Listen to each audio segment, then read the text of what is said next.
Ross. Alors, Ross, pour l'introduire, on peut dire que dans un contexte d'augmentation de l'importance de la robotique dans notre société, alors le roboticien devra concevoir demain des robots plus fiables, plus complexes et plus sur fonctionnent en interaction avec l'homme, mais également entre eux. Entre eux, par exemple, si on a un réseau de drones, un réseau de robots, et chaque robot il est comme un nœud.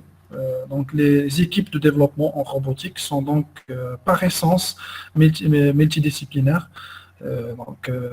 Pour ce faire, pour développer un tel robot, il faut avoir une équipe qui est multidisciplinaire, un informaticien, un embarquicien, un mécanicien, et cela pose un problème de normalisation. Comment on va standardiser le travail entre nous pour que chacun puisse se comprendre et intégrer son travail dans ce système complexe qui est un robot. Dans ce cadre, les chercheurs et aussi les industriels ont essayé de proposer des middleware. Des middleware, ça veut dire des frameworks qu'on peut utiliser en robotique.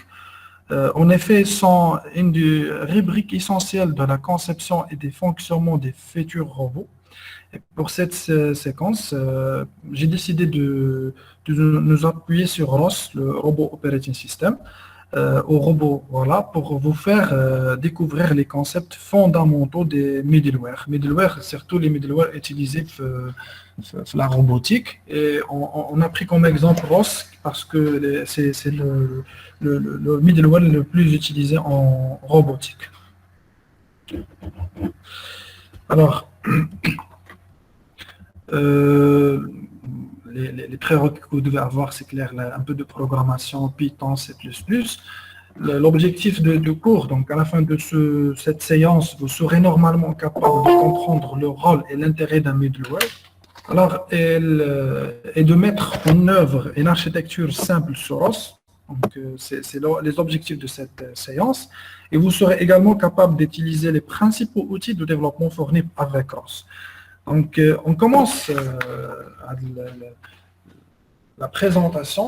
En principe, les outils que vous devez avoir, un laptop qui a au moins 8 Go de RAM, mais c'est préférable à un SSD.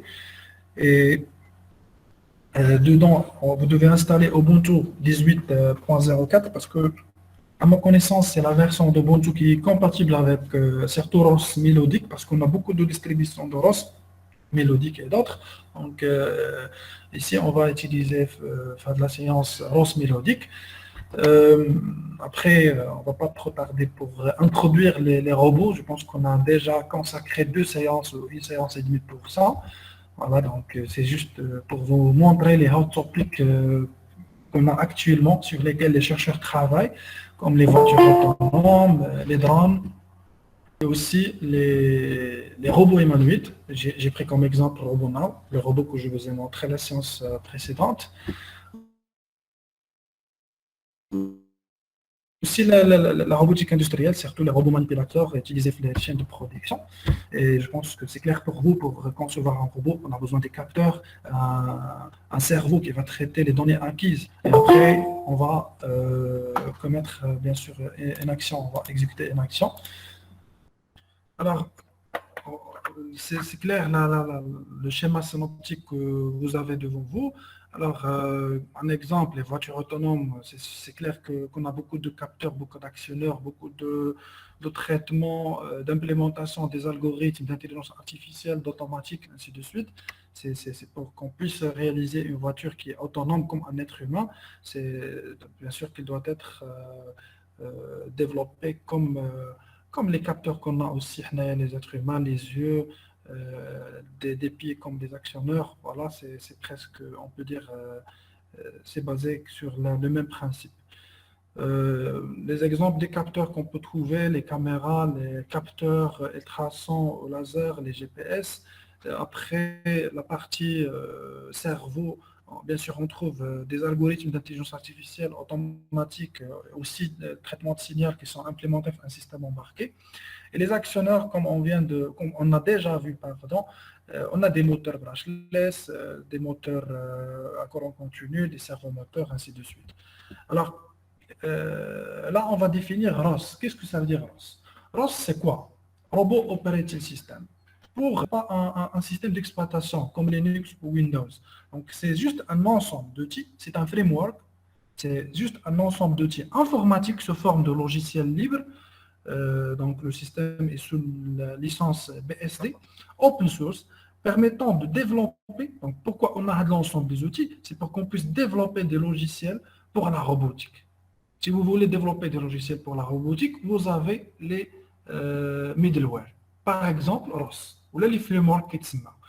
Et ils ont, normalement, ROS, c'est l'abréviation Robot Operating System, mais normalement, ils ne font pas partie du système d'exploitation. Ce sont les Meta Operating Systems, les méta-systèmes d'exploitation. D'accord? À l'origine, à la base, elle est développée en 2007 par la société américaine Willow Garage pour son robot PR2, c'est Personal Robots 2. Son développement est aujourd'hui mené par l'Open Robotics, d'abord la ROS, Robot Operating System, elle est attachée à l'entreprise Open Robotics, anciennement Open Source Robotics Foundation. Et ROS est officiellement supporté par plus de 75 robots. Donc 75 robots, ils peuvent utiliser ROS, les développeurs de ces robots, ils peuvent utiliser ROS pour développer le logiciel qui va piloter le robot. Donc, toujours, on a par exemple, des nœuds, des robots, par exemple, un capteur ultrason qui va communiquer avec d'autres robots. Voilà, on a des outils, des fonctionnalités fournies par ROS qu'on peut utiliser pour mettre une communication sûre et standardisée entre le capteur et les autres robots. Supposons, on a ici le capteur ultrason, là, un capteur de distance, et il va envoyer les données vers deux robots, robot A et robot B. On peut utiliser le moyen topic qu'on va voir par la suite, qu'on va découvrir par la suite, fourni par ROS. On a les topics, on a les actions, on a les services. Alors, pourquoi ROS? ROS, la première question qui va nous intéresser, pourquoi on va utiliser ROS pour développer un logiciel robotique? C'est la question qui va nous intéresser. Pourquoi utiliser un middleware? On peut, d'une manière théorique, si je dispose d'un node, des nodes, pardon, de l'inner, et en anglais, on va utiliser souvent le nom node, parce qu'on peut se contenter juste sur la manière que vous connaissez déjà. Mais d'une manière théorique, si on a un nœud A qui va envoyer les données vers un nœud B et C, et ils ont besoin de communiquer, alors le middleware est justement ce logiciel qui va permettre la connexion, la communication entre ces nœuds. Donc ROS permet une communication intermachine, même pas juste à l'intérieur de la machine, mais intermachine, entre plusieurs machines, entre plusieurs robots, vous pouvez mettre en œuvre une communication. Donc, si vous avez beaucoup de robots, si vous avez beaucoup de nœuds, par exemple, c'est le cas de la voiture autonome, on a beaucoup de nœuds. Par exemple, la caméra, les actionneurs, chacun c'est un nœud donc pour qu'ils puissent communiquer entre eux. Le ROS, elle est là pour mettre une communication intermachine d'une manière standardisée. On va voir ça par la suite. Donc, des nœuds s'exécutant sur des machines distinctes, mais ayant connaissance des mêmes masters. Le master, c'est l'orchestre qui va gérer la communication entre eux. Et dans ce cas, on peut dire que c'est ROS. C'est Robot Operating System. D'une manière transparente pour l'utilisateur. Mais la question qui se pose, est-ce que vraiment nécessaire d'utiliser un logiciel tiers pour faire cette communication? J'attends votre réponse. À votre avis, est-ce que c'est vraiment nécessaire d'utiliser un logiciel tiers, qui dans notre cas, les middleware, comme utilise la robotique, tel que ROS, pour faire cette communication? Ce qu'on entend souvent comme réponse concernant les middleware, c'est qu'on peut faire soi-même, parce qu'on ne maîtrise pas forcément tout dans ce logiciel. On ne va pas maîtriser le logiciel ROS pour qu'on puisse l'utiliser pour programmer notre robot. Et le résultat est moins optimisé, moins rapide, et il faut apprendre un nouveau langage, parce que le fait d'utiliser ROS, il faut apprendre un nouveau langage. Les langages, c'est porté par ROS, tels que Python ou d'autres langages.